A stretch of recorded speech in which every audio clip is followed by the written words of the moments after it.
荣禄3年5月19日，统辖间之战爆发，觊觎天下的大名金川义元，在上洛的路上被屠上的传统敌人织田家的年轻家主织田信长狙击讨死。即使是在下克上尘封的日本战国，这也称得上最为显眼的一次以弱胜强。这种出奇战争结果的主要因素，在上一个统辖间之战的7个决定性原因的视频中已经介绍过了，不再赘述。距离天下人位置最近的金川义元被杀，织田信长一跃而从乡下的大名变成了有希望争夺霸权的一方豪强。除了他们2人，还有一个战国核心人物的人生也因为这场战斗而彻底改变，这就是金川联军的先锋松平元康，也就是后来的德川家康。今天我们来看看家康视角的统辖间之战。这里是巫女花散里演绎日本历史传奇的频道，记得先点赞订阅哦。我在德川家康第一战的视频中介绍了从被织田信秀掳走起到四部城之战为止家康的11年人质生活。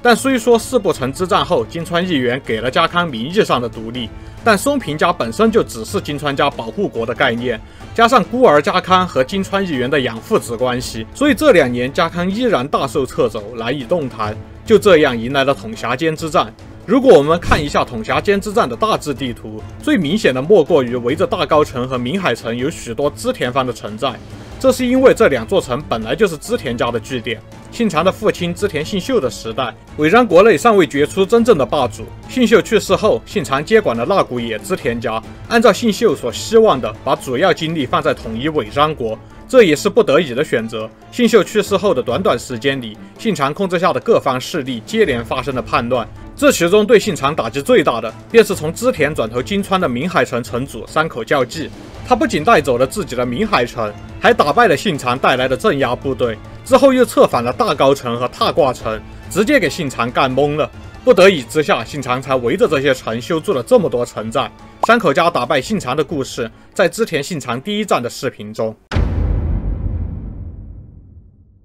虽然统辖间是金川义元丧命的地方，但无论是金川军还是织田军，都被分散在几个不同的地方。这些战斗是在短时间之内互相独立发生的。统辖间之外的另一个主战场，就是金川军先锋部队进攻这些织田家的城寨。这个先锋部队的主要将领之一，便是德川家康。家康虽然作战经验很缺乏，但考虑到他2年前第一次上战场的四部城之战中，便发挥出了惊人的才能。金川义元这次也给了他比较重要的任务，就是押运粮草到大高城。虽然记录比较模糊，但有一些证据指向金川义元打算，如果织田信长反抗的话，就以大高城为指挥中心，一次给予织田家致命打击。然而大高城周围有这么多织田方的城寨存在，虽然战斗起来胜负未可知，但大量小车组成的运粮队就很难安然通过织田方的包围网。家康派侦察队去侦察通往大高城的路线，他们回来也向家康汇报说，沿途有许多织田士兵在站岗，要突破这里运粮到大高城几乎是不可能。不过侦察队中有一个叫山浦胜吉的人进言道，我沿着山路过去探查情报，没有织田军的人从山上来阻止我，可见他们兵力不足，运粮我们运不进去，但对方也未必做好了直接开战的准备。此时还是山河猛将的德川家康当即采纳了这一意见，他把大部分部队留下来保护粮草队继续前进，自己则在19日凌晨带着少数精锐直接对丸根寨发起进攻。如此一来，本来负责骚扰粮队的织田军也不得不回救丸根寨。城寨毕竟只是城寨，不能像城堡一样笼城作战。作为防御性据点，它最大的优势仅仅是先占领了高地。不得已之下，丸根寨的织田部队在双方布阵位置还有利于织田军向下俯冲时，放弃困守，发起了绝望的野战冲锋。但他们的人数只有400人，而德川家康已经迅速集合了1000人应战。经过激烈的战斗，金川军赢得了战术和战略的胜利，物资安全地运到了大高城，织田军几乎全军覆没，丸根寨也被夷为平地。差不多同一时间，金川军先锋军也开始对旧金寨发起进攻。这支2000人的部队是由金川家的重臣昭比赖太朝所率领，和丸根寨一样，旧金寨的织田军也只有大约400人，但他们选择了据险困守。但是对任何的围城战而言都一样，要有可以指望的援军才有困守的意义。信长根本没有向这个方向派遣增援部队的计划，而且城寨它也不是城堡，织田守军面对人数的巨大差距，只能慢慢被消耗，要塞的最终沦陷只是时间问题。最终大约在5月19日早上9点到10点之间，金川义元收到了丸根寨和旧金寨均被攻陷的捷报。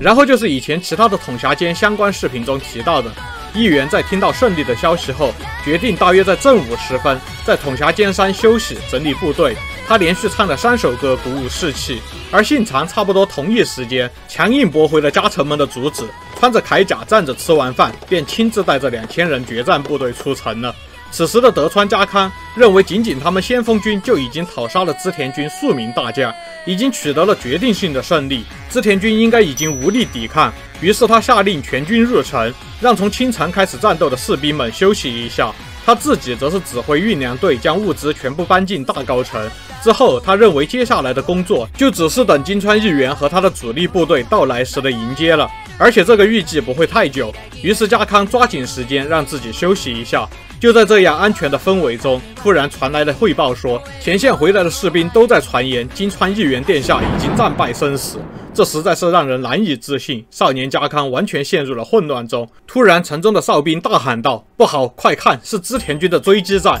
这不可思议的场面让整个大高城内陷入了恐慌，但这反而让家康冷静了下来。他决定等待主战场的结果，看看会发生什么。不久之后，一个名叫前井道宗的武士来到大高城，他自称是家康的叔父水野信元的使者。他对家康传话道：“金川义元已经被杀了，金川各部队已经全线溃败，织田军计划明天就派大军进攻你们。”不过，尽管水野信元是家康的叔叔，但他毕竟是投靠了织田家。事到如今，大战正在进行时说出这种话，家康也很难相信。于是家康派人去前线探查情况，最后终于从自己的下属手上收到了金川义元已经战死，金川军主力部队全军覆没的准确汇报。既然如此，继续防守这座大高城也就完全没有意义了。但是虽然家康已经决定弃守回逃，但是他决定做得太晚了。现在已经到了黄昏时分，随着他们的主军被打败，上午的胜利已变得无法立威。现在他们要做的是战败者的撤退。现在织田军的残余势力、附近的农家、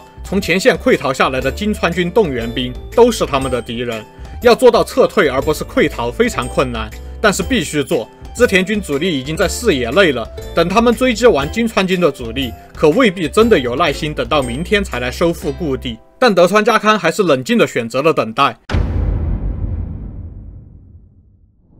直到夜晚，在黑暗的掩护下，家康带队前往松平家的大本营冈崎城。自从他的父亲松平广忠去世之后，冈崎城就一直属于金川家。即使义元曾经放家康回去指挥冈崎众，但这座城一直属于金川家。现在家康作为松平家的少主，看到了真正复国的机会。此时，金川义元战死的消息已经传开，东尾张、西山河一带的势力大多已经明确地倒向了织田军。连很多农村自卫组织都已经给信长写信表示愿意降服，这是织田军敢放言要组成大军围攻明海、踏挂、大高3城的原因。好在有前面提到的前井道宗带路，家康的部队一路上绕开了织田军和沿途的附庸势力，直到他们来到一个山河国名叫池里富的地方。当地的土豪们把农民组织起来，组成了大约1000人的赏金猎人部队，专门在这个不常走的小路上埋伏打算走小路回撤的成建制的金川残军。连落伍者守得这么专业的，